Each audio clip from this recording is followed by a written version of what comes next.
Hello, and welcome to our interactive deep dive on the potential of digitization for small businesses. I'm Joyce Klein.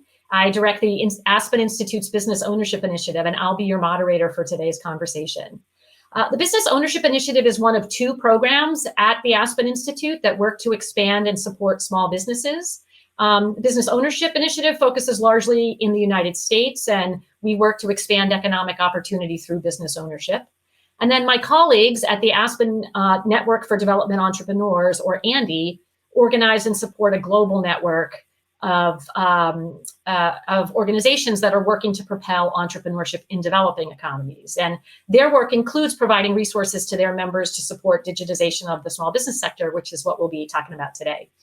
Both of our programs are actually part of the Global Inclusive Growth Partnership between the Aspen Institute and the MasterCard Center for Inclusive Growth. So if you're joining our conversation today, it's probably because you share our interest in small businesses. Small firms are critical to employment in virtually every nation, and that's particularly true in emerging economies. And I think all of us are aware of the way that digitization is transforming commerce across the globe. And of course, the COVID pandemic only accelerated that trend. And I think we care about technology and digitization because they have the potential to increase the productivity of small firms. They have the potential to help small firms access new markets. But it's also the case that small firms face greater barriers than large firms do in using technology, which can make it challenging for them to compete in an increasingly digital economy. So in our deep dive today, we're going to dive deeper into some of the themes that were surfaced in this morning's conversations. We're going to talk about the role of technology, the role that it can play in driving inclusion. We'll talk more about how to advance financial inclusion globally, but we're going to have that conversation with a specific lens and focus on the implications of these topics for small firms. And for our conversation today, I'm going to be joined by four individuals who are deeply engaged in addressing this conversation in places across the globe. We're also going to have this conversation with a specific focus on the businesses and the business owners who have the greatest challenges in accessing and using technology and other critical resources. So in particular, we're going to focus on the very smallest firms. We're going to focus on firms owned by women, firms owned by people of color, racial and ethnic minorities and indigenous people, folks living in more rural communities as well. And a quick note in terms of some of the language you'll hear today, we may use the acronyms SMBs or SMEs as shorthand. And by that, we mean small and medium-sized enterprises or small and medium-sized businesses. So my guests for today's conversation are a great team. We have Juan Navarrete from Fundación Capital. We have Barbara Magnoni from Noawi Solutions, Chris Locke with Caribou Digital, and Tim Ogden with the Financial Access Initiative at NYU Wagner. I'm not going to do detailed introductions for all of them. You can find their bios on the speaker page, and we will share at various times links to their bios in the chat so that you can access more information about the great work that they're all doing. I will note that Fundación Capital is a member of the Aspen Network of Development Entrepreneurs, and that Fundación Capital, Caribou Digital, and the Financial Access Initiative at NYU are all grantees of the MasterCard Center for Inclusive Growth. So finally, just a few words about how this deep dive session is going to go. We're going to have three parts. First, two of our speakers, Juan and Tim, will engage in a brief sort of counterpoint on the positive and negatives of digitization for small firms. And that conversation will really get out the critical issues that organizations who are working to support small businesses are really focused on when they work on this issue of digitization. Then Chris and Barbara will join Juan and me in a moderated discussion for about 20 minutes. And then I'll start to feed into that conversation the questions that come in via the chat. And please feel free to share questions at any time in the chat. We'll be scanning those. We do have at least 30 or 40 folks with us, and hopefully more will join us. So we may not get to all your questions. We will try to look for those that are popping up more than once. So if you like a question that someone's posed and want to see it asked to the group, feel free to sort of upvote it or second that in the chat, and we will keep track of that. So with that, let me turn it over for Tim and Juan for our point counterpoint this morning. Hi, Tim. It's good to see you again. Good to see you. Yes, I would like to tell you a little bit about our Latin American Digital project funded by the Center for Inclusive Growth. It's given us very, very interesting lessons because when we started the project, the pandemic had actually just begun. And we realized that we needed to act fast and at least provide shortcuts for businesses to access liquidity and information on aspects such as financial health and COVID-related precautions. And to this end, we rolled out a bot-type digital coaching tool in Mexico, Colombia, and Peru among micro and small businesses with very positive and very interesting results in terms of the time and transaction costs saved by users in accessing subsidies from government COVID programs. So that was something that we did very, very fast because the pandemic had just erupted. And it sort of underlined the importance that historically as an organization, we digital tools. So I'd like to know what you think of that. So what I hear a lot when people talk about digitization is the upside, how much time and money it can save. And, I'm not disputing that that's true. It does. But so much of that conversation is about the cost of each additional transaction, which is very low when it comes to technology. You can do more and more without spending a lot of more money. What I don't hear people talking enough about is the cost of digitization in the first place.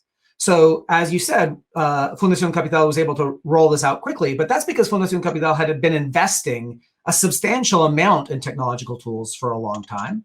And for the people who take up these technologies, it means they have to have the physical infrastructure. And we're talking about a population that often is at the margins of poverty, even below poverty level. The investment in infrastructure, the digital infrastructure to be able to be digital, rarely gets brought up in some of these conversations.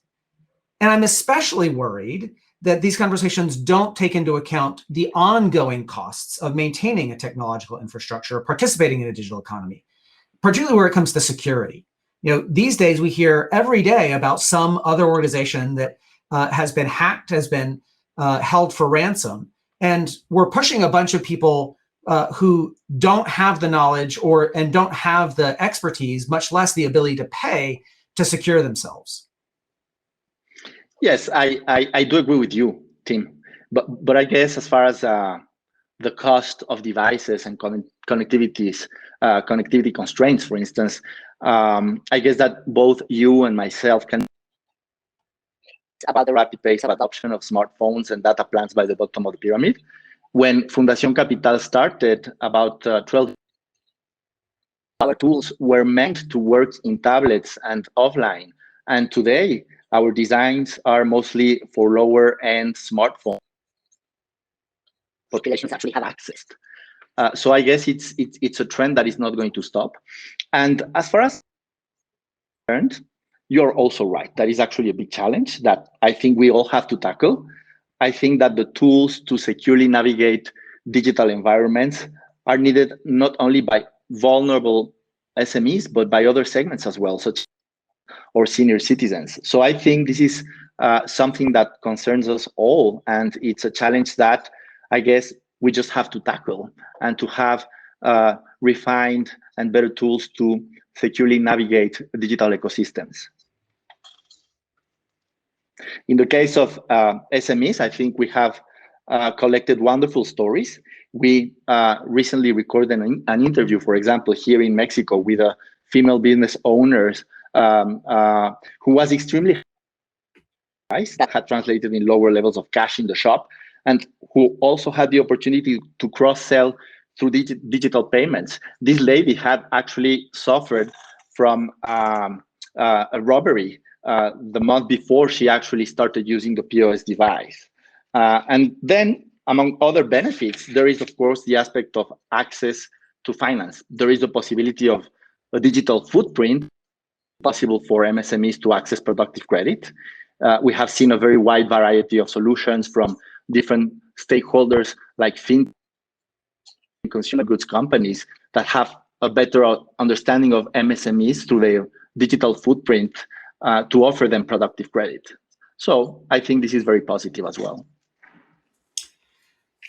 And one of these advantages is this visibility that you talk about. That is one of the reasons it's been very hard to serve this segment, is because it's hard to know who's there, to identify them, understand who can reasonably borrow.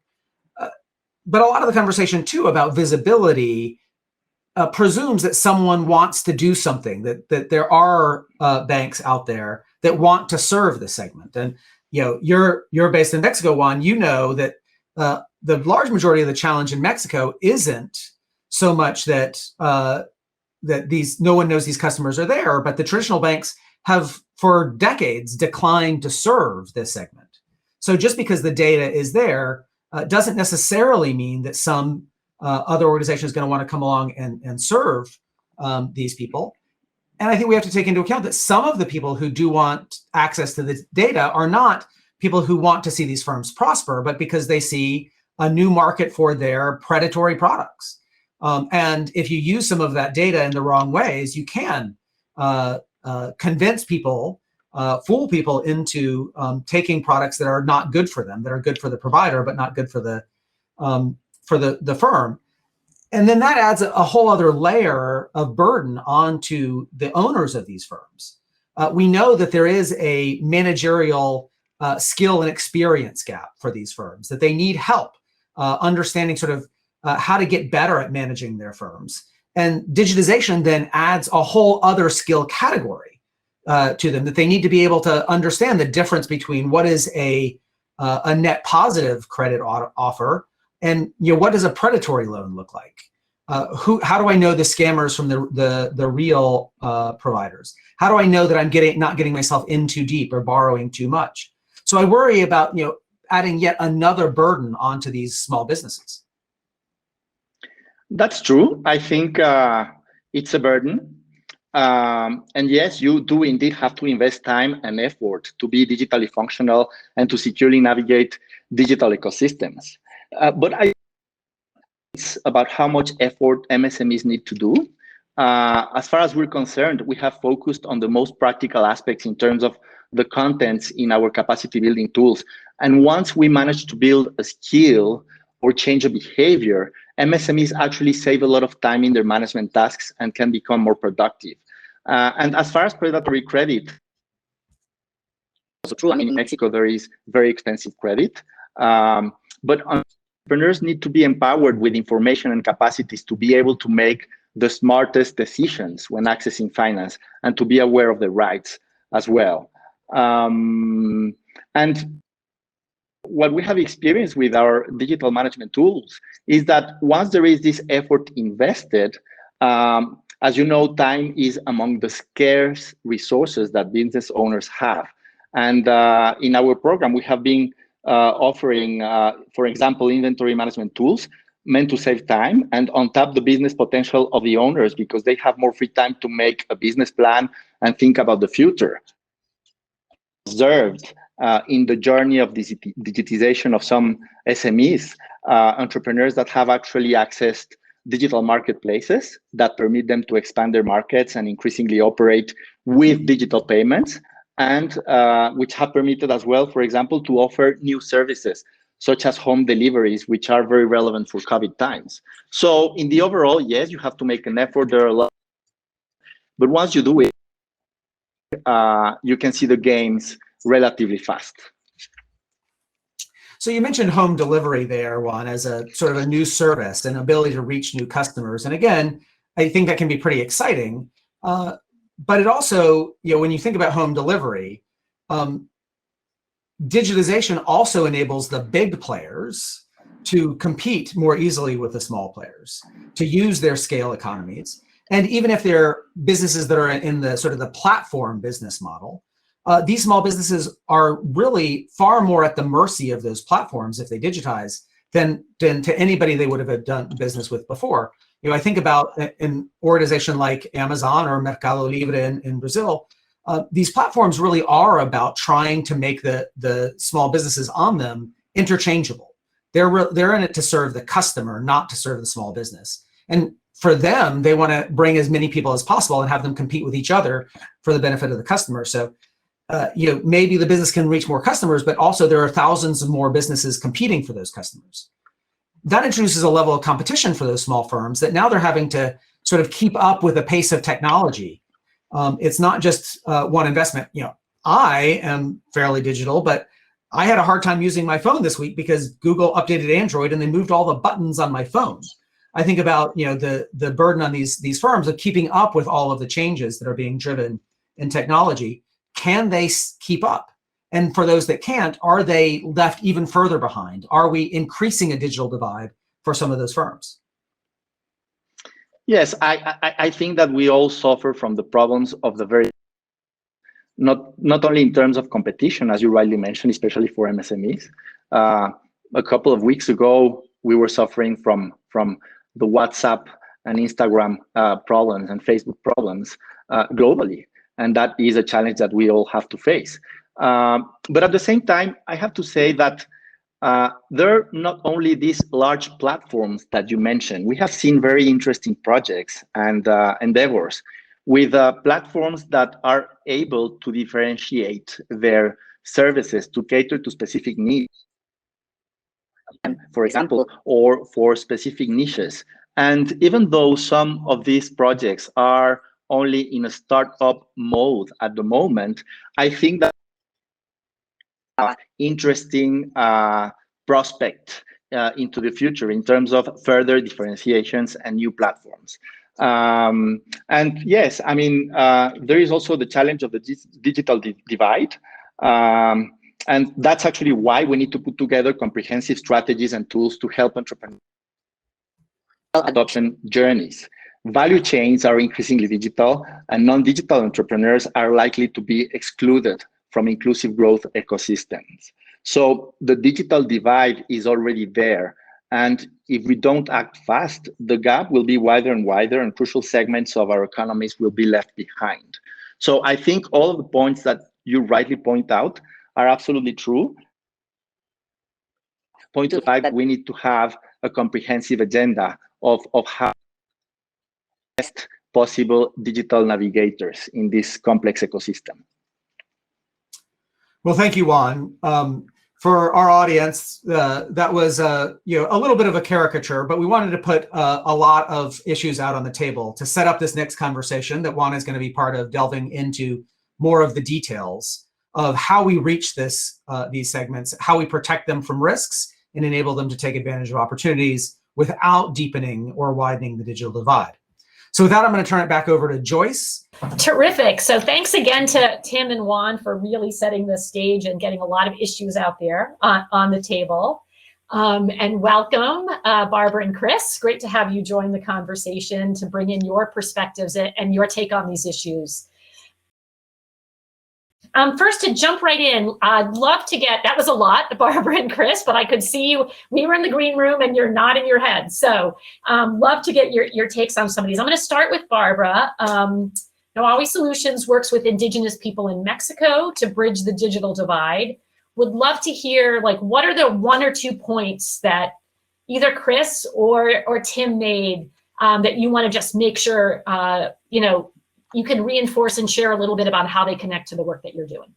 Yeah, thank you, Joyce. I would love to speak to that. And just to kind of step back for a second, what we do is we have a digital marketplace that is like a tech solution, but we use a phygital strategy to onboard people. So we have people who either visit or call or use technology to communicate with small businesses to get them onboarded and then to promote utilization. And through that, we collect a lot of data and a lot of sort of understanding of our customers. And one thing we found and what really resonated to me was sort of Tim's point about, in the first place, like what comes before adoption, and it is the telephone, right? It's having the equipment, it's having the connectivity. And there's sort of another step that we also take into account, which I'll explain, but our customers in general, about 5% of the people we approach will not have a smartphone or connectivity at all. That doesn't include the people who tell us, oh, I don't have data on my phone right now, which is a much larger number. And that's a problem that we find all the time, particularly the more informal you go. The second step that we've considered in our sort of model for digital adoption is actually having an email account. In Mexico, and this is different in different regions, in Mexico, without an email account that's functional, you can't verify your identity for most fintech solutions. And 25% of the people we approach either don't have email or more likely don't remember. So we have to kind of regenerate and start them from scratch. So that's about 30% of people that we approach that don't even get to the point of being ready to adopt a new technology. And then from there, we have, 46% that are unbanked, and of course, the challenges that go with that.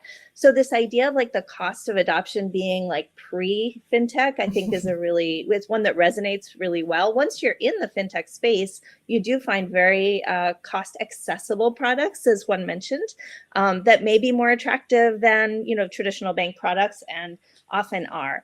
I want to address a couple more points that they made. One is on the security. We agree, and Mexico is not a safe place to walk around with bills, that, security and having cash taken care of is a huge issue. Nonetheless, people are very aware of issues of data security, of issues of, money sort of disappearing. And there's also this kind of trust piece that wasn't mentioned earlier that I think is really important, right? I'm giving a company that I've never heard about my money, even if it's $30, but it's my money. And I don't know whether either I will push the wrong button and make it disappear, or they will do something to make it disappear. And so that is also kind of in the security space, but I relate it much more to trust and confidence, something that comes up. I have one more comment I think that's important and kind of touches on a few of the things, which is consumer protection, as Tim mentioned, is really important, but I think also appropriateness of product, which falls into consumer protection, is very important. Today, we have a very fragmented offer of fintech services that doesn't really think of the user. They talk about UX, but they talk about UX and user experience from the sort of UX tech journey. They don't really talk about it as the business experience and the business journey. And there are very few organizations that are thinking about taking a business from A to B and what you need to get there. And so you have these kind of fragmented products, many of which are excellent. And I think this idea of helping you manage your money, control, separate your accounts, there's a lot of benefits that you can get, but there are also a lot of gaps in that fragmentation that need to be filled. And for me, the one that worries me the most, particularly post-pandemic, as we think about a recovery, is the gap in really loan size. Yeah, you can lend $100 to pretty much anybody today through a telephone, but how many businesses actually need $100 in Mexico? You can buy like a case of Coca-Cola. That's not going to change your life. Businesses need much bigger investments, and neither banks nor fintechs are in that place yet and have figured out how to make like larger investments that are necessary. So I'll stop there, and we can keep going. Terrific. So I'm gonna turn it to Chris now. Chris, thanks. Congratulations on the announcement of Strive Community. So folks may have a sense of what it is from hearing the announcement, but just to be clear, it's a global project, and you're really working to leverage digital channels to help SMEs improve their businesses. So love to hear your take. It sounds like you're probably on the positive side, but what's the balance for you in terms of the issues that Tim raised, the cons, and the issues that Juan raised? Yeah, no, I mean, positive, but also being very open to helping small businesses understand what the opportunities and the risks are, and how they make sure that they can maximize those opportunities while mitigating those risks. And I think the fact that trust, and indeed in the chat as well, issues around security and issues around understanding how you keep transactions safe in a digital environment have come up is because it's so fundamental. We see a lot of quite ad hoc ways in which people try to establish trust in digital transactions. Where there is a globally leading brand or a globally leading platform that they are aware of, a bank or whoever, then there is implicit trust there. But often what SMEs are doing is starting to explore new digital marketplaces and having people discover their services for the first time in platforms where all you have to go off is sometimes someone's avatar and their name and their profile on a system. So it gets really, really difficult to know how to understand what trust means in those platforms. And we see people kind of in very local transactions moving down the stack to try and establish trust. So people might find customers on a broad platform like Facebook and then move to Instagram, WhatsApp, eventually phones, and then actually move down into face-to-face communication to then try and kind of re-establish trust. And I think picking up on what Barbara says, that points to how we need to consider both, how you build trust into the interface and into the experience on the digital platforms that we offer to SMEs, but also more importantly, how we can make sure we upskill those SMEs within the platforms themselves. So, there are a lot of very good digital literacy programs out there for individuals and for SMEs, and there's a lot of good resources online. But often you need to kind of understand those almost at the moment of use. So one of the things we're really focusing on with Strive is how do we bring that upskilling? How do we bring that information and that practical skills development to SMEs as they're starting to explore these platforms within the platform themselves? So we're trying to actually inject a lot of this kind of micro skilling and micro content within the platforms that they're starting to use and they're starting to experiment with, so that they can explore within those digital platforms how they can build trust and how they can build a new useful avenue for their businesses. Chris, I think that's a really great point. And I think it's, one of the lessons we've learned as we talk about things like financial inclusion or financial capability or financial health, and probably the same for digital, is that just teaching people information without embedding it or deeply connecting it to the product or the service, it doesn't really work nearly as effectively as sort of embedding it or completely connecting it to the product or the service that you're trying to get folks to use. So one of the things I wanted to explore a little bit is this issue of trust building, which is one that I know comes up so deeply in this work. And I think one of the things that I know that organizations like yours have learned in this question of trust building is that it's not just about technology. It's about this combination of technology and touch is often the way you articulate that. And that becomes a piece. I don't think any of your organizations are technology only. So would love to hear your how you think about that and approach that in your work. And Barbara, I'm going to start with you. I'll come to everyone because I know you all do this. But this is a key piece to how I think Noavi operates. So would love to have you talk about that. Yeah, thank you. It's something we're incredibly proud of because we actually have a dual mission. Financial inclusion is one of our missions, but labor inclusion is the second. And in Mexico, women over 35 are much more likely to either be unemployed, underemployed, or in the informal sector because many formal employment opportunities are just closed to them, especially women and without higher education. So we actually hire those women to be our promoters or Noawis, what we call them. And what is wonderful about that is that if you can teach, and this is sort of how they talk about it, if I could learn, then you can learn. If I can learn to digitally adopt something, if I can learn about this technology, if I can start using my phone as a tool, then of course you can learn it as well. And it gives a lot more confidence in sort of that ability. The second thing it does is, women from the communities who are a little bit older, they speak the same language, they're, trusted in the community, their faces are recognized. There are people who, make you feel comfortable. And, one of the hardest things, if you've ever done sales, is that first 5-second introduction, like, hi, I'm here to sell you blah, blah, blah, and the door shuts, right? Nobody shuts the door on an older woman in your community. That's rude. You just don't do it. And so you let them talk. And once they're talking and once they get that conversation going, then you have a dialogue and you can kind of take it from there and move on.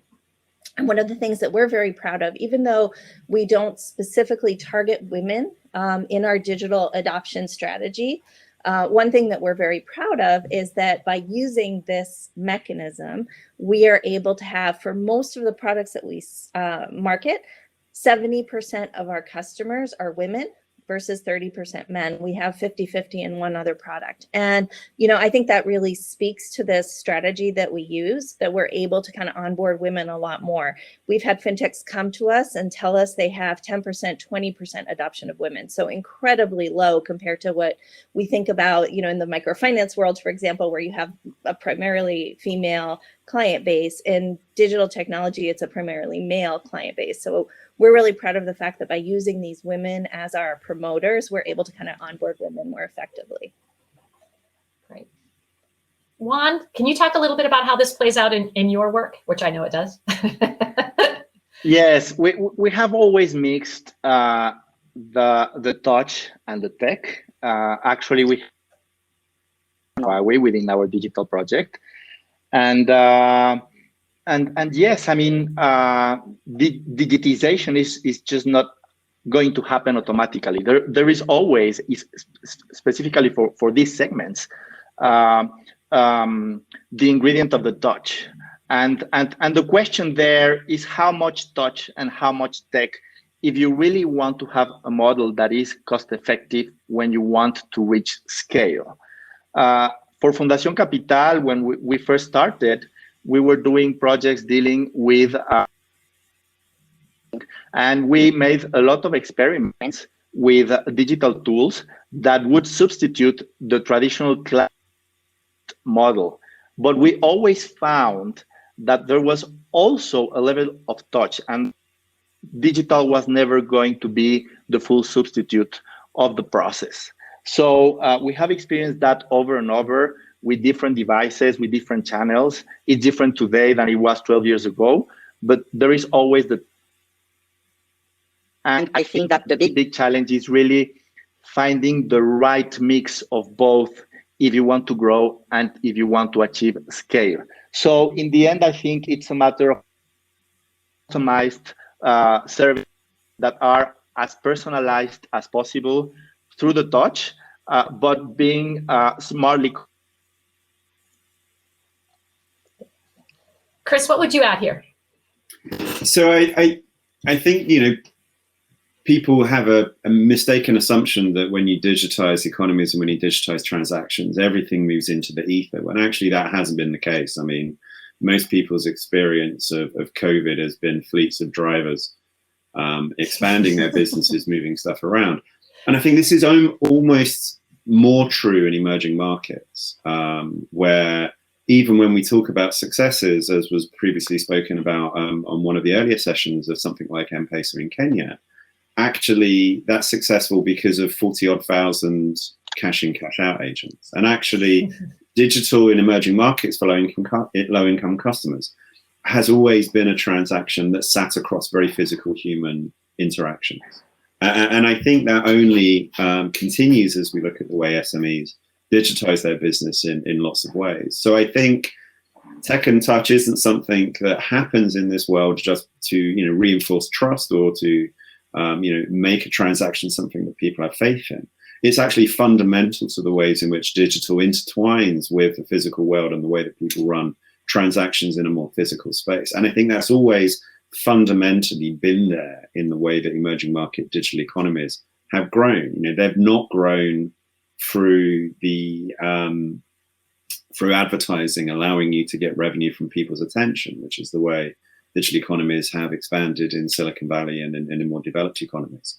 Digital economies in emerging markets, and you know, China is actually a good example of this, have been built on transactions, and those transactions have been built largely on the back of aggregated transactions through small businesses and platforms that can, you know, aggregate work and labor, etc. So I think that tech and touch is far more fundamental to understanding how digital economies work for low-income users in emerging markets than necessarily it has been in more developed economies.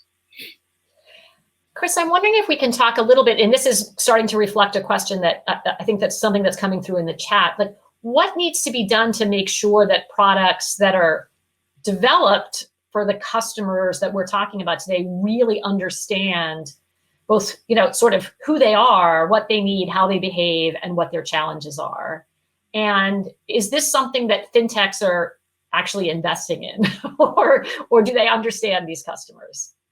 So the latter is a broader question, but I think, yeah, we are, you know, when we look at transactions and we look at the platforms that SME are using, many of them are primarily regional or local. You know, we talk a lot about GAFA, we talk about Google and Facebook, which understandably, as their attention-based platforms, have had huge global reach. But when we look at transaction platforms, often they are very local because they reflect the nature of those local markets. And I think it is actually sometimes quite difficult to try and take a regional model, whether it's,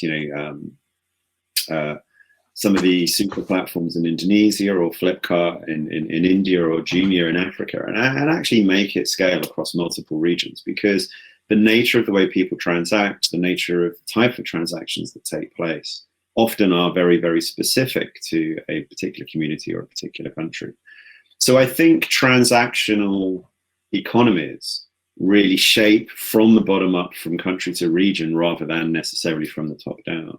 So I think we see products that are successful being built by entrepreneurs within those markets and by people who understand the way that those markets work and see the opportunity. And I think in particular, we've really seen this in sub-Saharan Africa in the last few years, where we're seeing an absolute boom of VC investment and indeed mergers and acquisitions. We're actually seeing in the last year, more money was created through exits of fintechs in Africa than was created through VC inputs.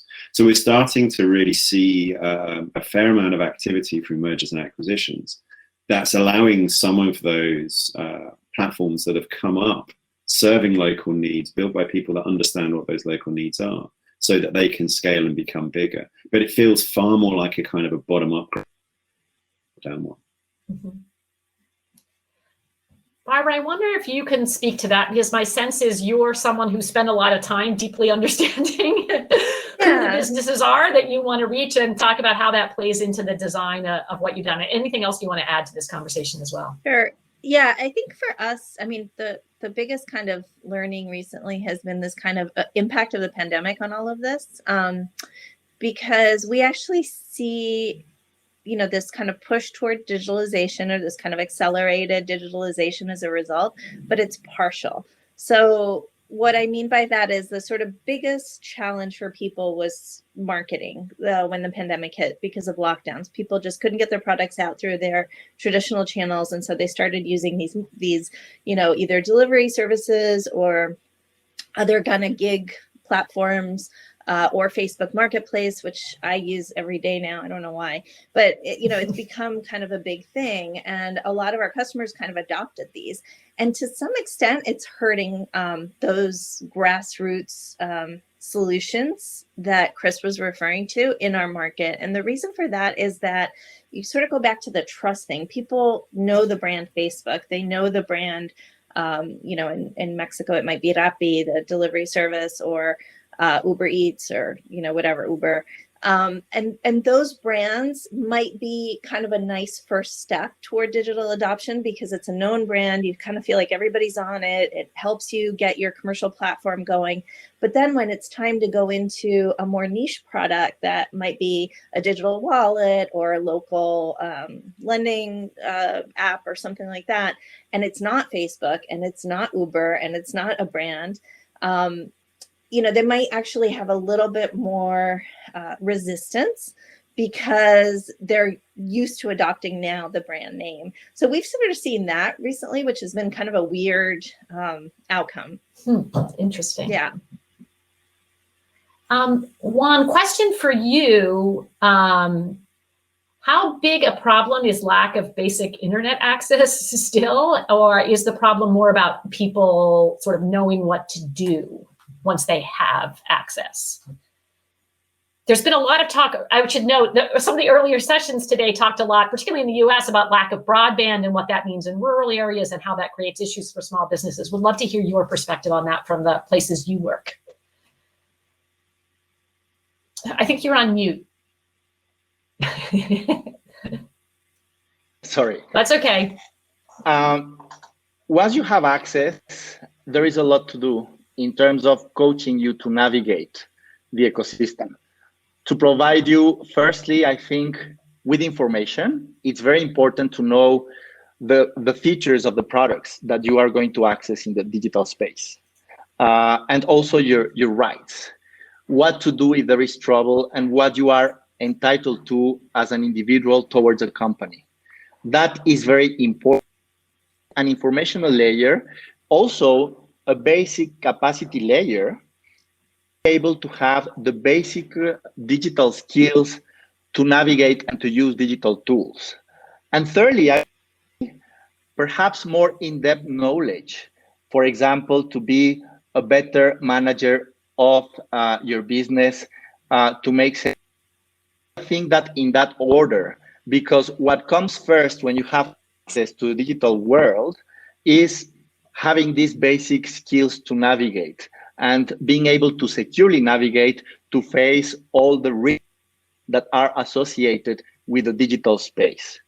We have done a lot of work in terms of coaching tools, digital tools, WhatsApp-based, that have two-way interactions and that try to provide very basic information to be able to give you this sense of trust and this sense that you are navigating safely. I think this is absolutely important beyond deep capacity building and deep managerial knowledge. This may come first in our opinion.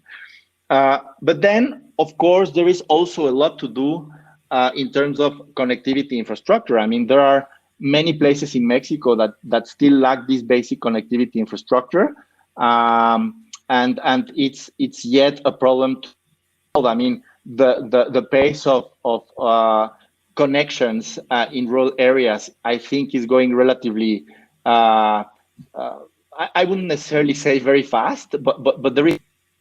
But we still need to work on those aspects, and for this aspect of further connectivity, we need to work in public-private partnerships to actually accelerate the pace if we don't want to leave behind crucial segments of our economies. One of our worries is that if we don't work on both aspects, the digital gap is going to grow wider and wider. Mm-hmm.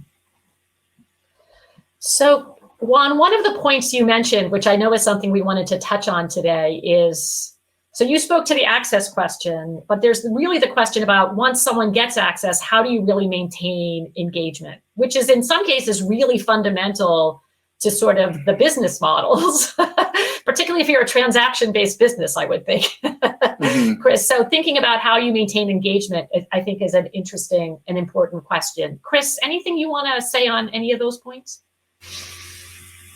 No, I mean, reiterate on the access point and agree with Juan on public-private partnerships, although I think another big part of Carry Digital's businesses, unrelated to SMEs, is on space and satellite technology. And I think we're on the cusp of a satellite connectivity boom that will mirror some of the impact that the mobile boom of 15, 20 years ago had on developing markets. You know, we're a way away from affordability being something that meets the needs of low-income users, but in terms of coverage, it's astonishing. So I think coverage is something we can solve, but we need to work together better to make sure that we can get those prices down. But we'll just reiterate and point people actually to the chat. Nicholas Federici, who wrote a brilliant report on small business and enterprise capabilities for the ILO recently, has just posted a link in there.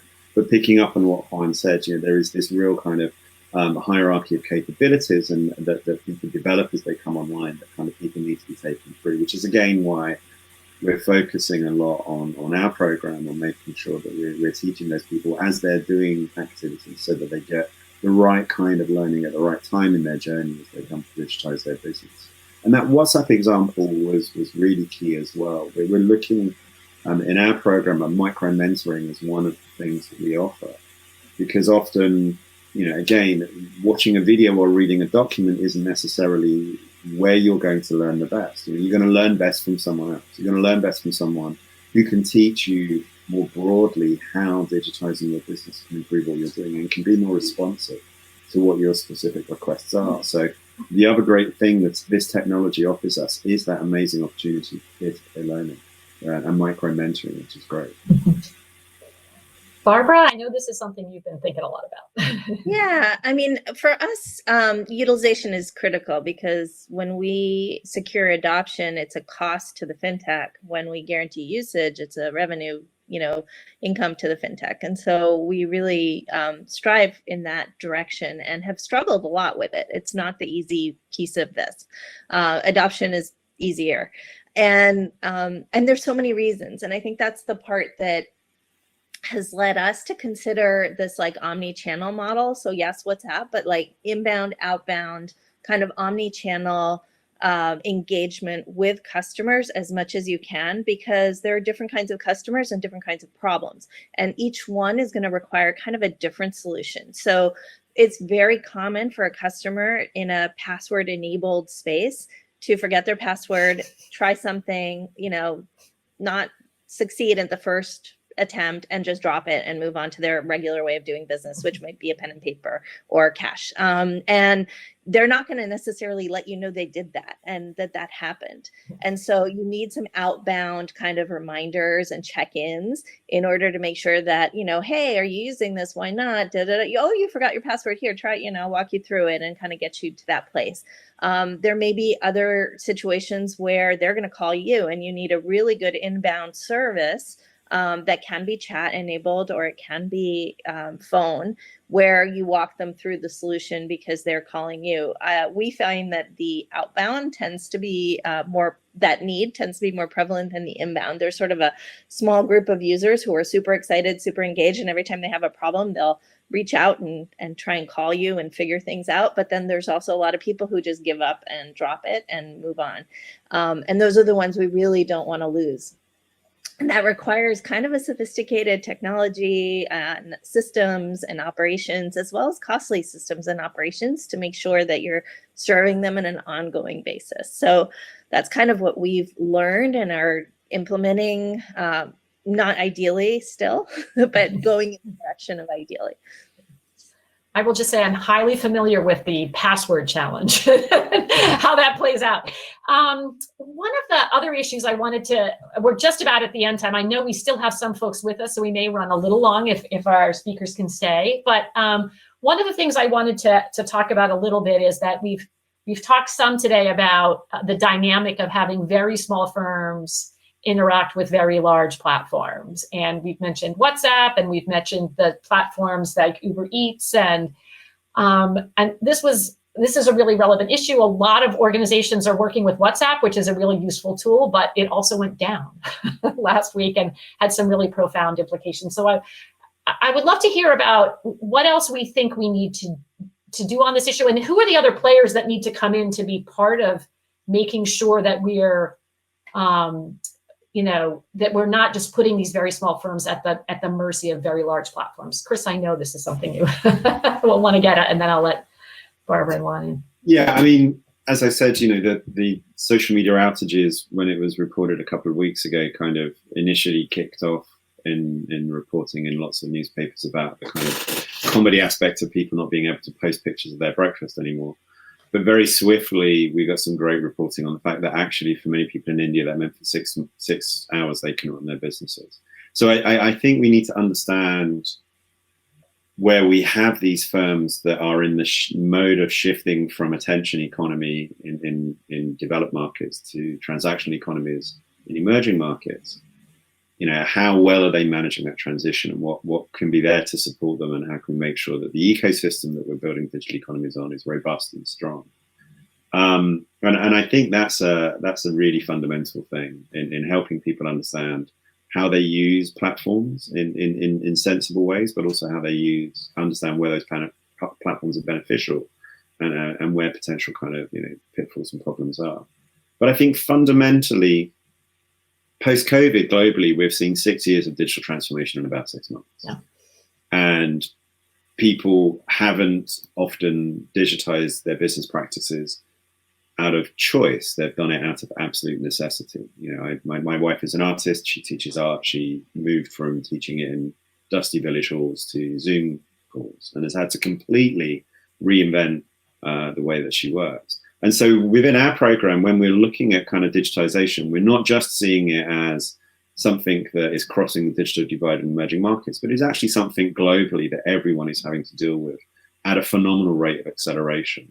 And I think the thing we really need to do is make sure that there are solid structures in countries to support people. We referred to the inability without an email to register yourself or develop an ID. So, you know, how do national systems enable people to establish trusted identities within transactional platforms that then builds a solid foundation for these new digital economies to exist. But then how will we, you know, within our program and you know, many other organizations, just help those organizations navigate their first few experiences with new digital platforms and new digital ways of working in a way that actually gets them to want to do more and explore more and improve their businesses for the better, rather than, you know, having an immediate negative experience. Because everyone is digital now, whether you want to be or not. Fundamentally, we are in a situation where people's businesses are digitizing, as I say, out of necessity, not choice. So we need to be there to be able to help and support people through that. Juan first, and then Barbara. A few quick thoughts on this. I'm going to try to wrap this up, but would love to hear your quick thoughts on this. Yes, I think that there is a lot going on beyond the relationship between small MSMEs and the large players. Here in Mexico, within the fintech, been seeing fantastic and very positive partnerships between fintechs that perhaps are not in the field as other players, but who know that and who have therefore tried to make partnership, for example, with rural non-bank financial intermediaries who are supposed to know their clientele much better. So as to provide, for example, fintech as a service services in rural areas, led to very, very interesting piloting and fine-tuning of potential business models that I'm sure within the next few years are going to be observed with more and more cases in the region. This, I think, is something that is going on and that, you know, perhaps was adopted a faster pace with COVID, but this is something that is very exciting and that somehow gives us some solace in terms of thinking about these big players and the tiny ones. So I think there's going to be a lot of innovation in that regard. And I think that ultimately it is about having these partnerships go forth in terms of having clarity in the digital journey of MSMEs. So where are the opportunities to communicate with the MSMEs and to keep this level of trust once there was an adoption that happened, right? So it is really a process that has many different steps. But to the extent that the different stakeholders involved in these innovative partnerships, I think that there is a lot that can be done that I'm sure is going to be very exciting, and I'm sure is going to trigger higher levels of use after adoption. Thank you. Barbara? I might sort of frame this a little bit differently. And when I think about small businesses or low-income households in the developing world, business interruption is not a foreign concept, whether it's because of an outage, a flood, an illness. I mean, there are millions of things that happen. And now we've added a new one, you know, by being included in a digital world, there is now a new risk that will be very difficult to completely eliminate.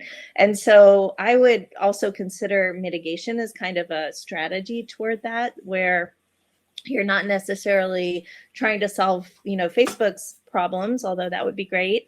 But also thinking about the way we mitigate risks of climate, the way we mitigate health risks for small businesses and give them some resilience through other financial products and services that help kind of manage that. And those could be financial products and services, but actually also, other strategies. So, other communication strategies and other commercialization strategies. So, maybe we're just kind of in a new world with that has added new risks and things to think about as we think about resilience. Thank you. We're about at time for folks to go to the next part of the session. So want to thank folks. Want to thank everyone who joined us for this session today. A really great conversation in the chat, as well as the conversation that you're hearing on screen. So thanks to everyone for engaging in that. It's been great having you. Thanks to Barbara, Chris, Juan, and Tim for all the work that you do and for being with us today. It's been a great conversation. Thanks, everyone. Thank you.